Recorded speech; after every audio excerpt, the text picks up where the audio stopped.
What if the ideas you learned in school, the numbers, the medicines, even the ways we think about ethics, had their roots somewhere else? For centuries, secret scrolls from ancient Asian sages carried ideas that quietly wove into global thought.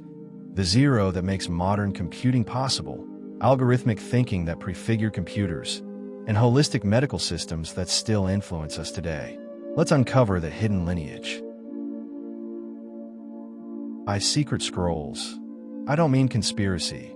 I mean texts and traditions that were influential, widely used, and often undercredited in Western narratives.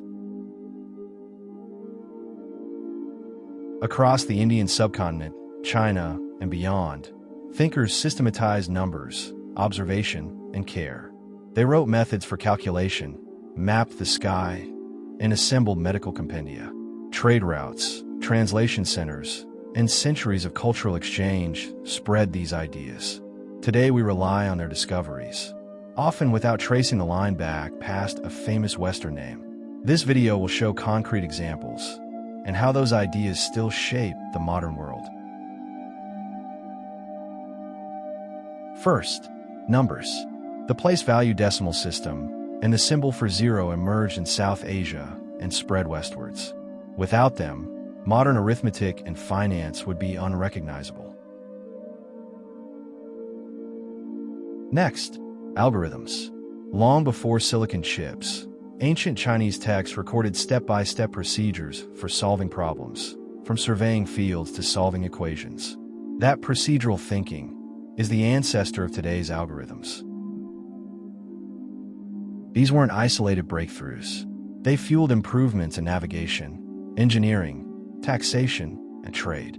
When ideas travel through merchants and scholars, they recombine, building whole systems that become the infrastructure of later science and technology. Ancient Asian astronomers in China, India, and the broader Near East made meticulous observations. Calendars, eclipse predictions, and models of planetary motion were far more advanced than many assume.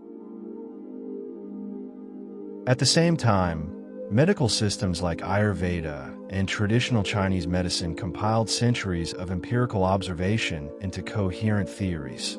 Pulse diagnosis, herbal pharmacopoeias, surgical manuals, and therapies aimed at the whole person, body, mind, and environment. Modern science sometimes isolates effects, but contemporary research is rediscovering how some traditional techniques, for example, certain acupuncture effects or botanical leads, work at the neurological and biochemical level. That link between long practice and modern validation is powerful. Philosophy was never only abstract. Confucian texts focused on social harmony and leadership. Daoist writing explored balance and natural processes. Buddhist ethics emphasized compassion and mental training. These frameworks shaped institutions, legal codes, civil service ideas, education systems, rituals, in ways that made societies more resilient and organized. Even modern leadership theory borrows from those foundations.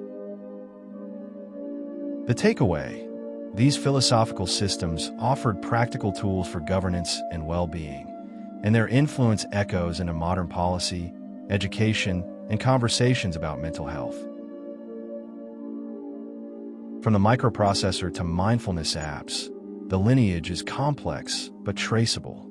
Algorithms influenced by older procedural thinking, medical discoveries inspired by herbal traditions, and ethics reframed by Buddhist and Confucian thought all reappear in modern institutions.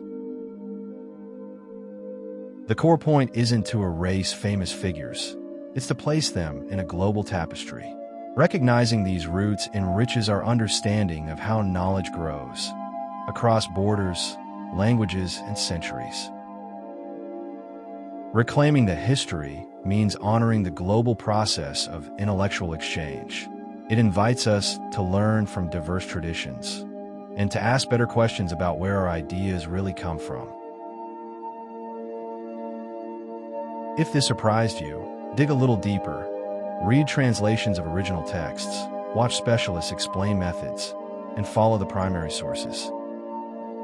Let me know what you think on the comment section below. Subscribe for more history that reframes the familiar.